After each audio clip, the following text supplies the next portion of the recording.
भारत की प्रगति एवं समृद्धि में गुजरात प्रांत का अहम योगदान है। यहाँ जनमानस की विकासशील सोच का ही परिणाम है कि जब सांस्कृतिक पुनर्जागरण की बात आती है तब गुजरातवासी सदैव आगे दिखाई देते हैं।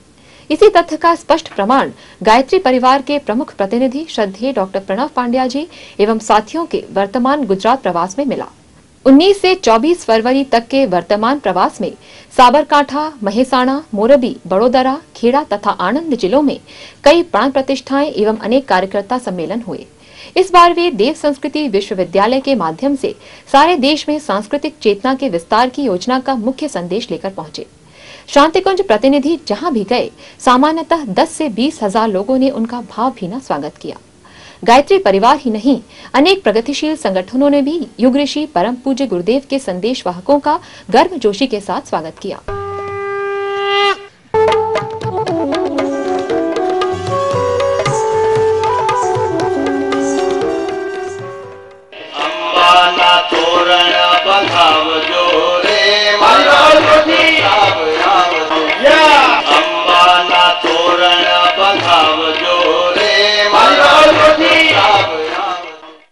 साबरकांठा प्रवास का पहला कार्यक्रम हिम्मतनगर के समीप मेहतापुरा में महादेव परिवार की प्राण प्रतिष्ठा का था। उन्नावा महेसाणा में 25,000 लोगों की उपस्थिति में गायत्री शक्तिपीठ की प्राण प्रतिष्ठा हुई। मोरबी में वहां के प्रतिष्ठित जनों का विशेष सम्मेलन हुआ। दहीसरा में भूकंप से क्षतिग्रस्त शक्तिपीठ का पुनर्निर्माण कराया गया है। श्रद्धेय डॉक्टर प्रणव पांड्या जी ने अपने वर्तमान प्रवास में शक्तिपीठ में मां भगवती गायत्री की प्राण प्रतिष्ठा की। 24 कुंडीय यज्ञ के साथ संपन्न समारोह में मोरबी एवं राजकोट के कार्यकर्ताओं ने भाग लिया। वहां के विद्यार्थियों को श्रद्धेय डॉक्टर प्रणव पांड्या जी ने सामूहिक दीक्षा प्रदान की।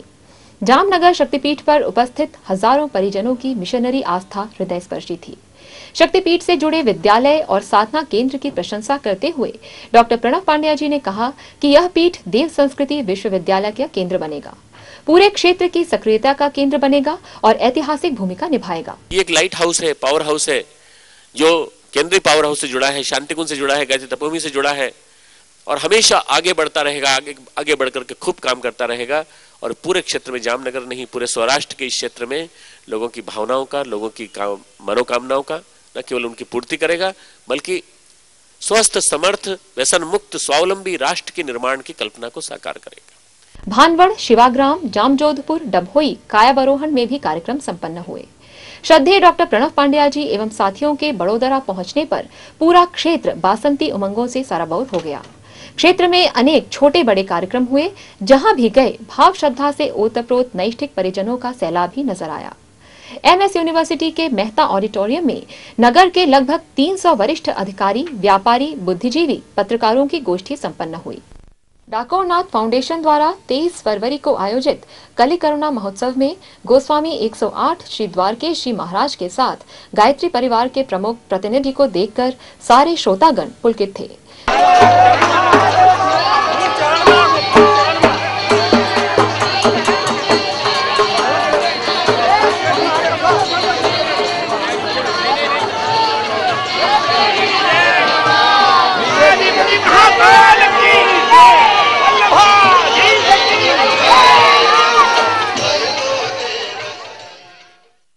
दोनों प्रगतिशील संतों ने युवकों से संगठित होकर मानव मात्र के कल्याण के लिए सक्रिय होने का आह्वान किया।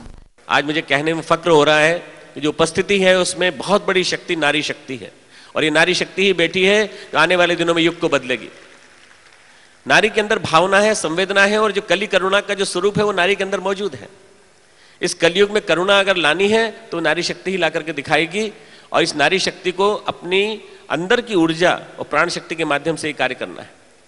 अगला कार्यक्रम जो हमारे चिंतन में था, जिसके बारे में हम बार बार सोच रहे थे, वो था कि युवा पीढ़ी के माध्यम से रचनात्मक आंदोलन ऐसे चलें कि गौ रक्षा भी संभव हो सके और स्वावलंबन के आंदोलनों के द्वारा भारतवर्ष को आर्थिक दृष्टि से समृद्ध बनाया जा सके। मैं आपके उन सभी शब्दों से, विचारों से और उस संकल्पना से अपने विचारों को, अपनी भावना को और अपने सपनों को जोड़ रहा हूं। मैं भी आपको उसी कार्य में, उसी सपने में आपके साथ हूं और उसी कार्य में आप और हम साथ में मिलकर युग निर्माण के लिए, उस कृपा मार्ग में इस कली काल में भी करुणा का अनुभव करने के लिए आप और हम साथ में मिलकर इस पात्रता का निर्माण करेंगे। 30 एकड़ भूमि पर बनी विशाल गायत्री शक्तिपीठ खटम्बा में 23 फरवरी को ही 108 कुंडीय गायत्री महायज्ञ संपन्न हुआ। वहां उपस्थित लगभग 20,000 लोगों को महाकाल का संदेश दिया। सैकड़ों लोगों ने दीक्षा भी ली। आणंद में विद्यानगर मार्ग पर 108 कुंडीय गायत्री महायज्ञ का आयोजन था। प्रवास में कली करुणा महोत्सव का कार्यक्रम जुड़ जाने से लगभग 25,000 श्रोता पलक पावड़े बिछाए बड़ी बेसब्री से प्रतीक्षा करते रहे।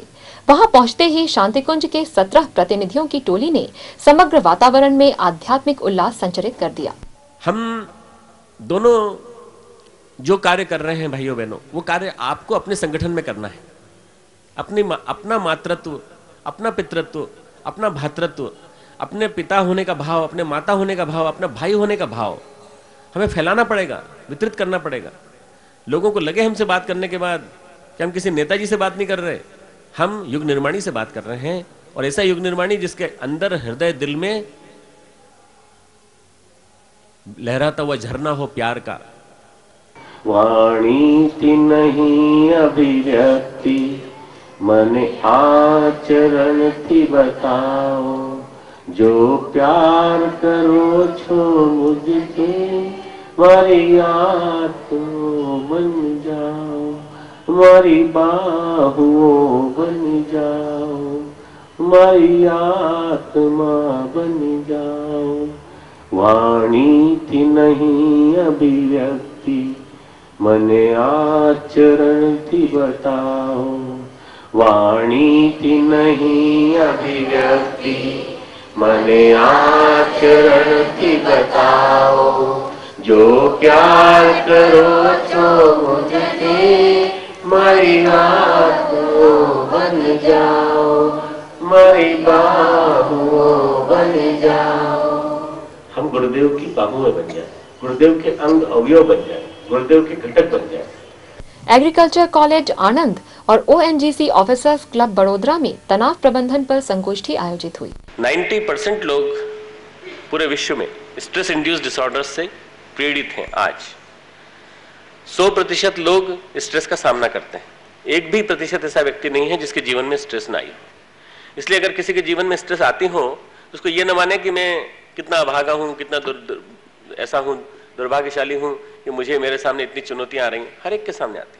स्ट्रेस से जूझना अर्थात आध्यात्मिक जीवन जीने की कला सीखना, आर्ट ऑफ लिविंग, जीवन जीने की कला सीखना। यदि जीवन जीने की कला हमको आ गई तो हम तनाव आते रहेंगे, चुनौतियां आती रहेंगी, परेशानी आती रहेंगी, हम उनसे निपट लेंगे और फिर हम बीमार नहीं होंगे। छोटी छोटी बातों में हम परेशानियों का शिकार नहीं बने। आणंद में महाविद्यालय परिवार के अलावा इसमें बड़ी संख्या में नगर के प्रबुद्ध जन उपस्थित थे। मल्टीमीडिया के सहयोग से अपनी बात प्रस्तुत करते हुए श्रद्धेय डॉक्टर प्रणव पांड्या जी ने इस संगोष्ठी में कहा कि नास्तिक जीवन ही अनचाहे तनाव का मुख्य कारण है। ONGC ऑफिसर्स क्लब में बड़ोदरा डेयरी, वायुसेना, रेलवे, मॉडर्न पेट्रोकेमिकल्स, विभिन्न स्कूलों के लगभग 400 वरिष्ठ वैज्ञानिक अधिकारियों ने भाग लिया।